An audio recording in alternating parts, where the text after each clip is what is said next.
Tornadoes, one of the most violent forces in nature, able to focus the energy of a 10-mile-wide supercell thunderstorm into one supercharged vortex.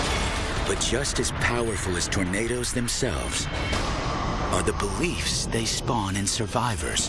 There is a supernatural something here from that 1908 tornado. There's a UFO in the sky right now, just hovering. Unexplained sightings, legendary creatures. Did you hear that? Are these just the strange tales of the few? What is that? Or proof of a twister's mythic power? These are the believers whose explorations into folklore and the paranormal begin where the tornado ends.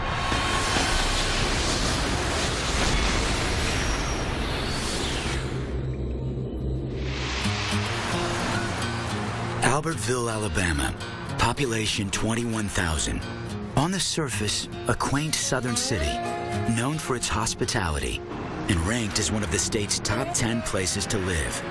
But hiding behind Albertville's picturesque facade is a noteworthy history. On a tragic day over 100 years ago, the town was almost wiped off the map. April 24th, 1908 was an ordinary Friday until around 2:30 in the afternoon. A tornado, ultimately classified as a massive EF4, ripped through downtown. Turn-of-the-century wooden structures were no match for 200-mile-per-hour winds. Before modern-era construction codes, buildings were rarely sealed to help resist high winds. Unsealed windows and doorways quickly failed, allowing devastating wind loads to breach and overwhelm the buildings. I would say that there's hardly a house that is conventionally built that can withstand 200-plus mile-an-hour winds. It simply isn't going to happen. In the blink of an eye, half the town was gone. 15 people were killed. In the time before sirens and broadcast tornado warnings, the victims never had a chance. I tell folks all the time, we can't even grasp what it was like for them. You might have an idea, but you didn't know. There was destruction and death everywhere. It was the longest time before they could get survivors out of it, if it could at all. It's been more than a century since the killer storm devastated Albertville. Some locals believe the victims of the storm live on as ghosts on Main Street.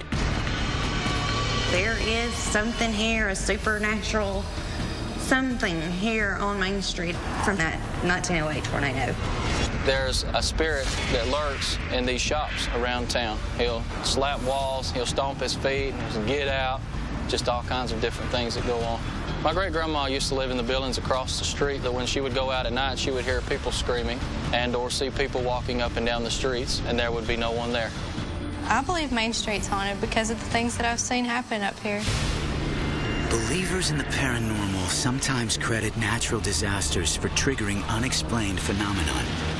After a tragedy, a trauma, a weather phenomenon, you go to one of those places, it is literally scary. You feel like you're walking through a haunted landscape. Of course, your imagination is going to create haunted beings within that haunted landscape. In Albertville, the local flower shop is the hub of some unexplained incidents. She feels it more than I do. I wouldn't say that I've been touched, but he's definitely been around me. It was a little spooky, but I'm not afraid. I think she's lying. The flower shop is located in one of the only buildings that survived the tornado. And some locals claim that a ghostly victim can still be heard fleeing across the original floorboards. Julie and Nikki have called the Alabama Paranormal Research Team to look into the claims.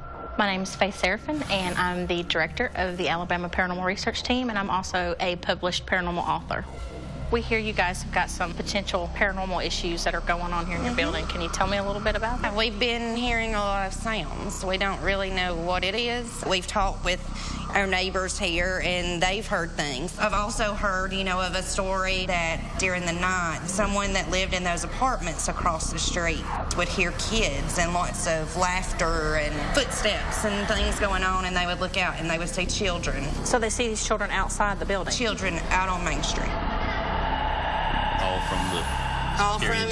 from that period of time. Okay.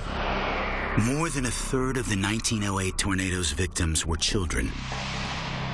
Their graves still standing 1.5 miles from Main Street on Memory Hill, the town's historic cemetery. This is really one of the saddest graves in this cemetery. This is the grave of Eric McCord. The McCord family was very significant in the Abbeville area. The father was one-time mayor here. Rena McCord was at her home with her 5 children when the tornado struck. All of them took shelter inside, except her teenage son, Eric. He crawled under his house, seeking safety, only to have the house collapse upon him. A few rows away, 3 other headstones memorialize tragic youth cut short. Fanny Decker and her 2 toddler-aged daughters. The Decker home was thrown off of its foundation and just literally tossed around through the air. She was holding both children, and they were crushed beyond recognition. In Albertville, even today, there are some who believe these children endured such trauma that their spirits are still in limbo. Some credit these beliefs to a disturbance of the earth itself. I'm an assistant clinical professor of psychiatry at UCLA, and I specialize in psychiatry and traditional medicine in addition to other kinds of unusual experiences that may happen to people. Different cultures believe these kinds of big weather events can disturb the earth and it shakes it up. And so any of the energies that are there, call them spirits, call them negative energies, call them nature spirits, they become shaken up, and then people tend to observe them more. Back at the flower shop, Faith and Dustin delve further into the mystery. Why don't you guys show us exactly where you're seeing and hearing these different types of things? Okay. Well, just come right back here because normally we hear it usually around this area, and like I said, it's very loud. It's more of a stomp, and then you'll hear a run. It will get louder. Okay. And it's kind of like the whole building shakes. All right, well, show us up here in the front what you were talking about with the door. What I heard was this. We could see that, and we could see this jingle. Okay. The door opened and closed. Like how far? Did it open exactly the... Pretty much like that. Like you just opened it? Just like enough for a body to get out the door. It was like someone was playing with the sign first, though, before. Yes. This jingled quite a bit, like this. After the research team gathers pertinent information, they send Julie and Nikki home so they can begin to look into the claims. We had a long night. All right, let's see if we can get them to talk to us. Let's go ahead and run the ghost box. Faith and her team use a multitude of tools. The first is an EMF reader that measures electromagnetic fields of sound. Many results won't show up until they review their findings. In theory, spirits are supposed to be able to manifest scanning frequencies so that they can communicate, and occasionally they will generate words and things like that will come through. Do you know anyone from the McCord family? Oh, there it goes. It doesn't take long for the team to get their first hit on the EMF reader. It's crazy. We got quite a bit in here. The team expands their search out onto Main Street, the location of numerous sightings in the area hardest hit by the 1908 tornado. Yeah, this whole area, I believe, was destroyed. They said that pretty much the entire street was demolished. The team uses a thermal imaging camera to detect changes in the environment, especially any unusual shifts in temperature. Oh! In that doorway. It's pretty hot. She mentioned that the grandmother lived in these apartments. We'll look out and see these children on the street.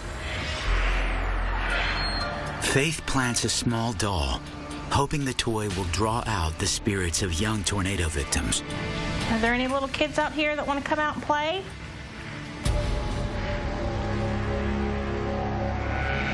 Were you just touching the doll? No, I didn't touch the doll.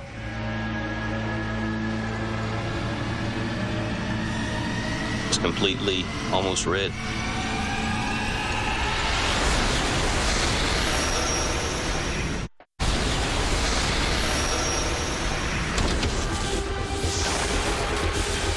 In 1908, a devastating tornado destroyed the small town of Albertville, Alabama, killing 15 people, including at least 5 children.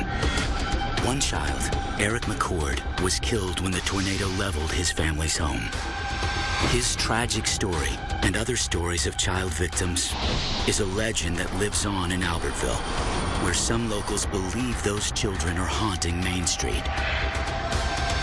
The local flower shop seems to be the epicenter, as it was one of the only buildings to survive the twister. The owners called in the Alabama Paranormal Research Team to look into the claims. Are there any little kids out here that want to come out and play? Because so many children perished in the twister's path, the team is using a doll to try and draw out any paranormal activity. Were you just touching the doll? No, I didn't touch the doll. Now it's completely almost red. It shouldn't be getting hot. It should be getting cold. Well, I know. And now it's blue again. It's back. The doll is red. Every 30 seconds, it's going back and forth. It's definitely not normal at all. The team heads back to analyze their findings.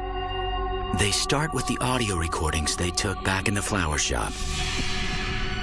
Play that again, because it was something to do with the McCord family. Okay. We got a hit on that. Faith and Dustin believe a hit is an electromagnetic spike in audio that was not heard by the team in the moment, but was caught on the EMF reader. Do you know anyone from the McCord family? And then right after this, we get a hit. Go back and play it again. If you're familiar with that family, can you tell me what your first name is, please? Isolate that and play that part right there, because there's a whisper in there. Can you tell me what your first name is, please?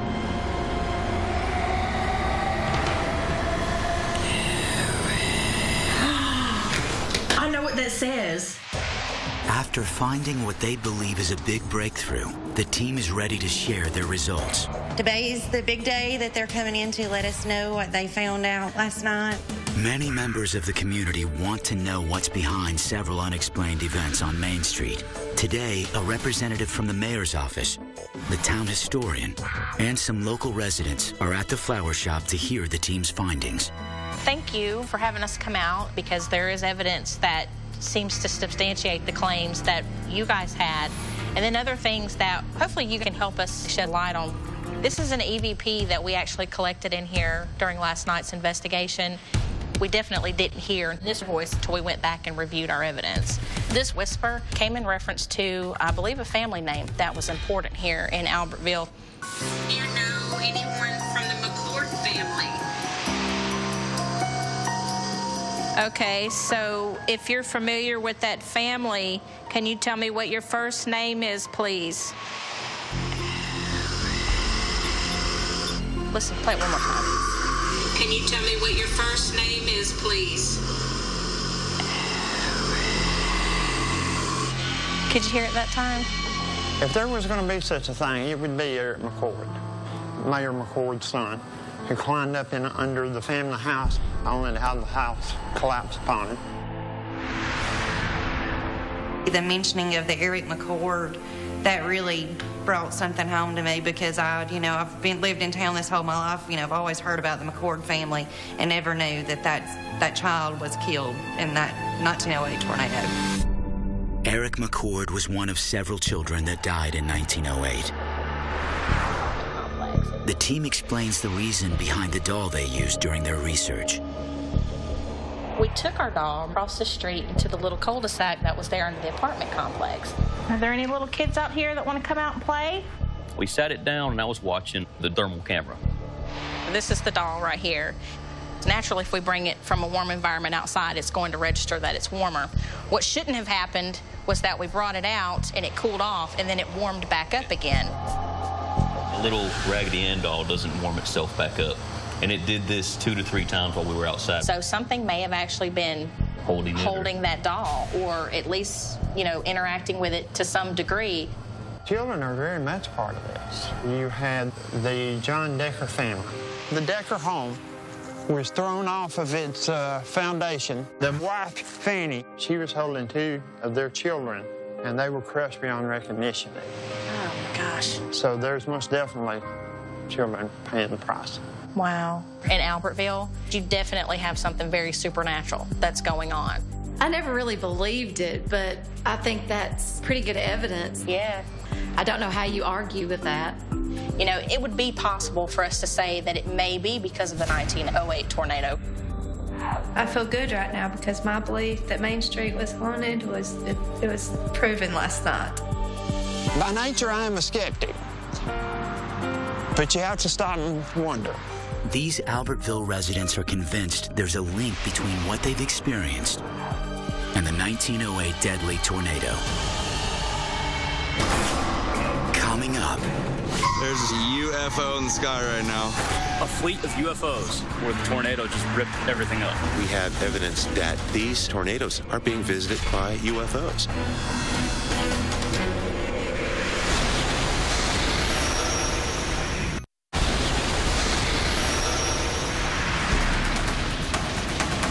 Tornadoes are the result of a massive atmospheric release of energy. The supercell storms that produce the twisters are 6 times more energy dense than hurricanes. And that's just the beginning. Some engineers believe tornadoes could generate as much as 3,000 times the world's current electricity output, making it the most powerful energy source on the planet. Tornadoes derive their energy eventually going back to how the thunderstorm gets its energy, which is associated with the change of water from gas to liquid and then back to gas again as it evaporates. Scientists have not yet devised a way to harness the awesome power of a tornado. But UFO researcher Wilbur Allen believes someone or something has beaten them to the punch. I think UFOs come into a storm front and absorb energy from that indigenous organic energy that's present in a tornado. Once that charge is absorbed by the UFO, they're able to take that energy with them and use it like a refueling station. We look at the data that's reported during storm activity, we see that there's a lot of UFOs in and around a tornado or a violent electrical storm. So we can conclude, based on that amount of energy that's generated by that storm, that extraterrestrials would be trying to harness, if not harvest, that energy. Straight UFO. There it is. Just hovering. The term unidentified flying object, or UFO, refers to a mysterious object in the sky that can't be explained scientifically. It's an idea that's been around since the ancients. A variety of mythologies have flying beings and flying vehicles. If you look at Celtic mythology or Greek mythology, Roman mythology, Native American mythology, they all contain celestial beings. The most famous UFOs, the Vimana, appear in ancient epic tales from India. Vimana are celestial aircraft that appear in a variety of ancient Indian writings, generally driven or carrying deities or extraordinary beings. Sometimes they glow and they're gold and they're fantastic. There are different ways that these move. Sometimes it might be something like wind or another kind of power source. Spanning centuries, continents, and cultures, similar links between tornadoes and UFO propulsion have been drawn. We have evidence that indicates that these storm fronts, tornadoes especially, are being visited and frequented by UFOs. A recent tornado in Kokomo, Indiana, may have just the evidence Wilbur needs to support his theory. An unidentified flying object was caught on tape and sent to Wilbur by Indianapolis resident Brandon Billison. It was Brandon's first UFO sighting, filmed outside his home, immediately following the November 2013 tornado. In the past 30 years, Indiana averaged 22 tornadoes per year.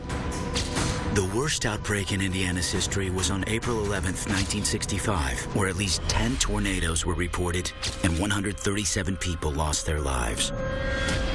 Rated an EF2, the tornado Brandon caught on tape had wind speeds that peaked around 120 miles per hour, injuring 5. But even an average-sized vortex like this could produce the energy equivalent of almost 300 gallons of jet fuel. What is that? Could the video from Indiana finally be proof positive of Wilbur's theory and confirm the stories of the ancients? I would safely say that there is an interest between extraterrestrials and tornadoes based on this footage. Wilbur decides to put a new theory to the test. If a tornado attracts UFOs, could the electrical energy the tornado generates linger long enough to keep the UFOs in the same area? The only way to find out, Wilbur must get to Indiana as quickly as possible and try to document a UFO in the tornado zone. Coming up. Camera programmed. Look at that. I didn't see those fly by. I don't know if those are planes or not.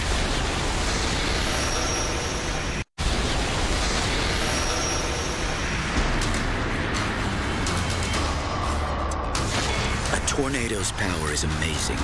They can be fast-striking storms capable of sudden and unpredictable acts of devastation. In fact, the power of a tornado per cubic foot dwarfs any atmospheric force in nature. Their raw power is spawning theories about how tornadoes are powered by electrical charges, and if that energy could be captured. Mankind currently has no way to capture a tornado's energy, but some believe that otherworldly visitors are tapping the power source, and it's been happening for centuries. The ancient Indian epics talk about a variety of very particular kinds of UFOs. They give them names. Some of them are triple-decker, some of them are double-decker, fit 3 people, some fit 100. They've got different kinds of propulsion systems. There are some who view these epics as eyewitness accounts of what is still happening in Earth's skies today. One of those believers is ufologist Wilbur Allen, who is on his way to Indianapolis to look into a video he was sent. Filmed by Brandon Billison in the wake of an EF2 tornado that hit Kokomo, Indiana in 2013. I looked at Brandon's video, and I was extremely impressed by the fact that whatever this object was that he photographed was flying against the wind, and I definitely got a feel for the fact that that object is a UFO. I'm really looking forward to this. Wilbur plans to test his theory that UFOs gather energy in the aftermath of tornadoes. If the otherworldly visitors are still in the area, he hopes to record a sighting. Brandon. Hey. Wilbur Allen. Good to meet you. My pleasure. All right, come on in. My name's Brandon Billison. I live in Noblesville, Indiana, probably about 5 or so miles, 5 to 7 miles away from where tornadoes really hit. Really impressed with your video. It's absolutely extraordinary. Thank you. I was a bit in shock, just kind of, trying to process what was going on in my head. I just wasn't expecting that on that day, or ever for that matter, so. I'd like to see where you were when you shot that video that day. Okay, great. Brandon is not a UFO enthusiast and has never filmed anything like this before. But quick access to a cell phone camera made it possible. Cellular technology has become one of the biggest boons to UFO hunters. Claims previously unsupported, now captured with the touch of a finger. It's kind of right in this area over here. It came down probably about 60, 75 feet. There's a straight UFO in the sky right now. It was just moving all over the place, against the wind, just all over. There's a white sphere, clearly had a flight pattern of no aircraft that is man-made that I've ever seen. As far as light, it had a solid green light you could only see at certain angles, but even then it was just a white ball, basically, white sphere. Before you actually encountered this object, what were your beliefs on UFOs? I've never even really thought about it too much, honestly. I would say, a UFO is probably some type of new aircraft that we as people are working on, but this didn't seem like anything that any humans ever like made. A human would make, absolutely. Right. Brandon's video recording raises questions. Could it be a drone or even a satellite? Before we claim it's unidentified, you got to rule out misinterpretations of normal events, astronomical events, the stars, a satellite, a planet, normal aircraft, fixed-wing, rotary aircraft, meteorological events. But Wilbur firmly believes there are otherworldly UFOs. And tonight, he will search for evidence over the tornado-damaged area. Wilbur believes the sheer amount of energy released in the tornado zone gives them a good chance of documenting a UFO that's still harvesting energy.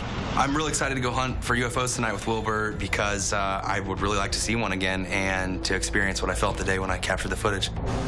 Wilbur and Brandon head to nearby Kokomo, Indiana, where the tornado touched down.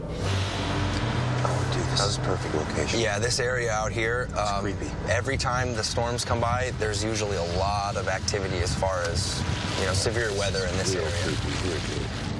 Brandon shows Wilbur the area near where the tornado touched down. These are actually perfect conditions for this type of research. I like the fact that there's little light, if any, so we won't have anything that would possibly obscure whatever's going to show up in the frame. Okay, I think this is the spot here, Brandon. Wilbur picks a central spot with a good view of the sky where he can set up his camera. I'm going to take a reference shot first. That's my reference frame. When it comes to seeing at night, cameras have a distinct advantage over the human eye.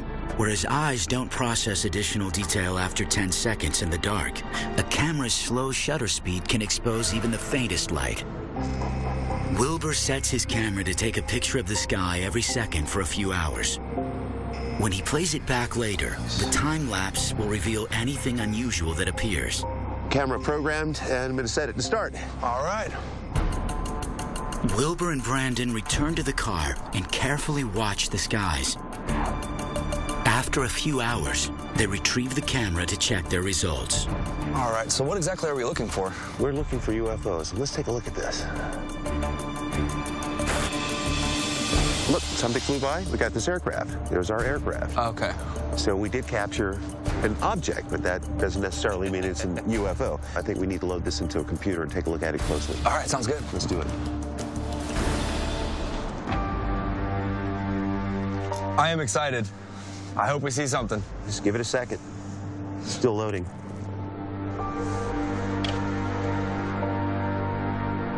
One aircraft? Yeah.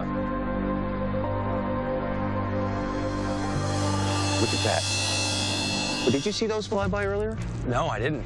I didn't see those fly by. Let's run that back. I don't know if those are planes or not. I didn't see anything flying toward us. Directly towards us, yeah. Whoa! Here it comes. It all of a sudden appeared. They're coming out of nowhere. That's impossible. That's not a shooting star. No, it's not. We got UFOs. Right. We got UFOs. Is it lucky coincidence, terrestrial aircraft, or a positive link between unidentified flying objects and tornadoes? I didn't honestly think that we were going to see anything, and we did, so I was impressed. I see this object materialized out of nowhere. The discovery appears to support Wilbur's theory. He says that UFOs use a tornado's electrical charges to harvest energy. I believe the tornado area in which we're in is a UFO hotspot. We can conclude based on the physical sample that there are UFOs in this area. We got something. All right. Yes, we did. In the aftermath of a tornado, the quest to explain the unexplained never ends. Just 1 month after the Kokomo, Indiana twister, another tornado, 1,000 miles away, launches a hunt for a legendary creature. When the tornado hit Palm Coast, Florida on December 14th, 2013, it damaged more than 150 homes, leaving 2,000 residents without power. But it was the surrounding forest that was most affected by the storm. When you have a natural disaster like a tornado or hurricane that destroys a lot of vegetation, especially blows down a lot of trees, this will all affect the wildlife that depends on that forest. Things that were normally well hidden are suddenly visible, and their predators can find them. The suddenly vulnerable wildlife may be an open invitation for the arrival of opportunistic predators. For centuries, different cultures have told parallel stories about elusive creatures. Cryptozoology is a study of, literally means hidden beasts, and it refers to as animals that are known only from folklore and legend and have no actual physical record so far. It means we focus on these very large, very spectacular creatures like the Bigfoot, like the Loch Ness Monster, like the abominable snowman. Wildlife researcher Dave Shealy believes a legendary predator has moved into the tornado-damaged forest. Coming up. I not only believe, I know that skunk apes and tornadoes are connected. When a large predator comes into an area, it spooks the wildlife out. See what I'm saying? Look there.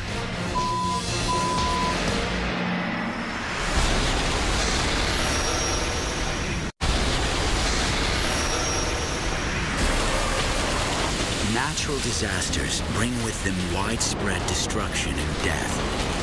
But they can also invite unexplained phenomenon. For these believers, a tornado is a rare opportunity to come face to face with mankind's most elusive mysteries. When a tornado hit Palm Coast, Florida in December of 2013, it caught the attention of wildlife researcher Dave Shealy. Because the twister devastated the forest area, Dave believes a legendary creature has moved in.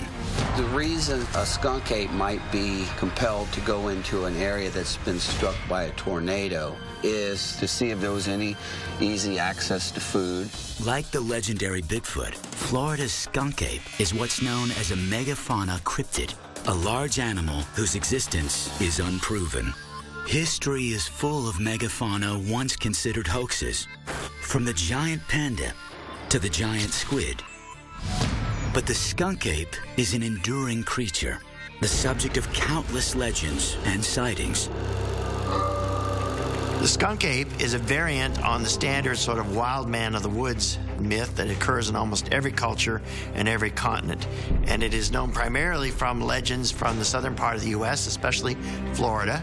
It's supposedly a large orangutan-like hominid that runs around the swamps of Florida. And it's given its name skunk ape because it supposedly has a terrible stench. Could such a mythical ape creature still elude the reach of science and dwell secretly in the dense forest of northeastern Florida? The subtropical climate in Florida stays above 50 degrees for 8 months of the year. Dave believes the warm, humid climate makes the region an ideal place for the skunk ape to live. I started doing research when I was 10 years old. That's when my first sighting was. I've been doing this for 40 years, and I not only believe, I know that skunk apes and tornadoes are connected. It's just a common thing. Wildlife is attracted to disturbed areas. As soon as the tornado struck Palm Coast, Dave and Ox, a member of Dave's team, waste no time preparing for their trip. Well, as you can see, this is the Ocala National Forest, which is on the opposite side of Lake George. So there's been sightings all around the lake, all the way from the Georgia line south down this area. Where do you think we ought to start? Definitely Indian Trails. Indian Trails is the name of the neighborhood that was hardest hit by the tornado, suffering more than $5 million in damages. It's also densely forested, so tracking any creature would be a challenge. I'm the best tracker in the world. I am the #1 tracker, and it's not that I'm that good, it's just I've been doing it for so long, kind of becomes second nature. And this is what will draw a skunk ape in. It's a wooded area over here. In the ditch, the ground's damp. It's a good possibility we could find some tracks. Arriving at Indian Trails, the path of the tornado becomes abundantly clear, reaching a width of 150 yards, or the length of 1.5 football fields. The tornado was strong enough to tear off roofs and litter the streets with debris. Over the last 30 years, Florida averaged 61 tornadoes every year, trailing only Texas and Kansas in total occurrences. Even though the majority of Florida's twisters are weak EF zeros with winds below 85 miles per hour, the EF1 that hit Palm Coast packed 110 mile per hour winds. Tornadoes, as they go through a subdivision, they mow a path. Tornadoes generate a tremendous amount of debris. I have been close enough to tornadoes that I couldn't actually see the tornado. It is a rotating fog bank of flying debris. You become totally disoriented. Dave decides to begin his search with some input from the locals. Hi, I'm Dave Sheely, and I came to see the damage here. So this is the center of the tornado activity This was here. the hardest hit. It came in that way, and it zigzagged all the way down here, and the wind was blowing, and all of a sudden, the pine trees were bent like this. These trees here? These trees were bent. There was a tremendous explosion, and the lights went out. Then I looked across the street, and I saw his house. I said, good Lord. The tornado's impact on houses varied, with 7 homes destroyed and more than 150 damaged. A tornado is not a steady state wind. The wind pulses in and accelerates or intensifies, and then it weakens, sort of like Mother Nature's heartbeat. It has its moments where it comes together and then falls apart. I have seen where one house is left virtually untouched next to a house that is destroyed. And it's that the flow probably broke up for a little bit. His garage is not there no more. Oh, he had a garage on the house? Yeah, 2-car garage. That's over there. And I guess the porch in the back is all destroyed. It was thrown all over the place. 110-mile-per-hour winds capable of dismantling a garage may have also impacted the local wildlife. Have you seen deer back here I haven't since seen the a deer storm? since. Nope. Okay. And they're always here. Rural and undeveloped, the Palm Coast area is one of the highest-rated spots in Florida for deer hunting. Typically in a disturbed environment, the suddenly homeless wildlife will attract predators. The deer aren't here, and I'm going to say that's a good sign for what I'm looking for. Dave and Ox gather supplies to spend a night staking out the tornado-damaged area. So you think we'll find anything here? Well, it seems like a good area. He hadn't seen the deer around, and when a large predator comes into an area, it spooks the wildlife out. Most believe the tornado itself drove the deer out of the area, but Dave believes the animals sensed a powerful new predator in the forest. It's not until nightfall that the team uncovers what they believe to be their first clue. Hey, look, there's a trail here. Right over here. Okay. It should be a good night. You know what? It's the thrill of the hunt. We're looking for tracks anywhere from 12 to 17 inches long. And they're a 4-toed track, real distinct long toes. Skunk apes will climb trees too, so you want to keep an eye up in the trees as you're going. Skunk apes do communicate, and I've heard this, but it's a very low pitch sound. Primates, because they live often in dense vegetation, are known for very complicated vocal calls. They certainly use communication, especially to warn members of their band of predators nearby. See how the ground's starting to lighten up here? There's been traffic through here, you know? And there's a lake right there. Okay. If there's anything around here that's using this lake for water, it's using that trail right there. Okay. So we're gonna look for tracks right here. See what I'm saying? Look there. Count the toes. Here we got 1, 2, 3, 4.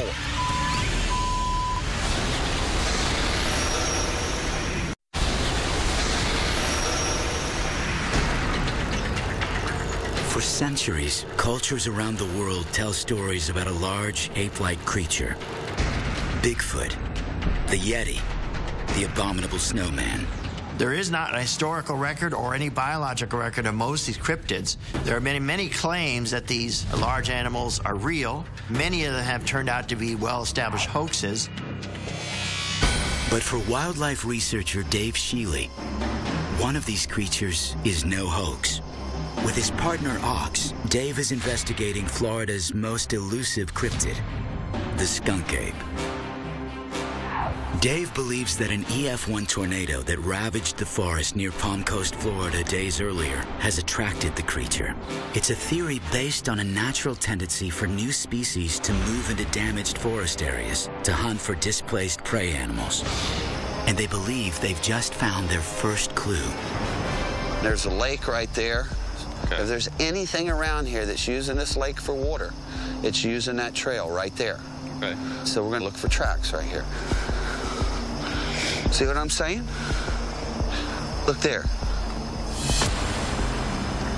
Now that could be an alligator track too. Sometimes you can get the tracks confused. Akin to Bigfoot, skunk ape sightings are generally dismissed by scientists as the misidentification of known animals and their tracks. So how can you tell this? Well, you're going to have to count the toes. 1, 2, 3, 4. Alligators have 5 front toes and 4 back toes. Since the team has only found 4-toed tracks, Dave draws a conclusion. This is a skunk ape track. Wow. Look, here's another one. There's a big one, too. While the Palm Coast area is known for other 4-toed animals like foxes and coyotes, the only 4-toed mammal that reaches a substantial size is the extremely rare Florida panther. Florida panthers would have a paw like any other cougar, which would look like a very large cat paw. And so you would see it just like a cat paw in your house cat has, but large. We're going to have to mix some plaster. Then we're going to have to pour them. Okay, you ready? Yeah, I'm ready. Can you tell how big it is just by looking at the track? Yeah, it's about 350 pounds. Probably stands about 6.5, 7 feet tall. The team believes they are on the trail of a skunk ape and push further into the tornado-damaged area. Man, that tornado really did some damage. This trail's completely blocked here. There's just a tremendous amount of brush down. Hey, I just got a whiff of something. I did, right here. And it's close. It just stinks, kind of like a rotten egg, maybe moldy cheese and goat dung. The skunk ape gets its name from the legendary smell associated with sightings. The trail runs cold. If a tornado did flush a skunk ape out, there is no sign of it now. Dave and Ox retreat the way they came to collect their cast of the unidentified footprint. Well, it didn't blow the night. We still got the mold we're going to get now. Which is great. There it is. For Dave and Ox, the footprint cast is important evidence that the skunk ape is drawn to tornado-ravaged areas. Just brush it away. Oh, yeah, look, see the toes. See the toes. They come right out. That's a super track, man. Well, it went really good. Obviously, we found tracks. We found evidence that skunk apes were here, attracted to the tornado site. The fact that we didn't see a skunk ape, I'm really not that disappointed. It was scary and it was exciting at the same time. Despite the skepticism of mainstream science, Dave believes the evidence is there. And when Florida's next tornado strikes, he'll be back to try and track down the elusive creature. He is just one of the many believers, those who cross paths with disaster and are forever changed in the twisted aftermath of nature's fury.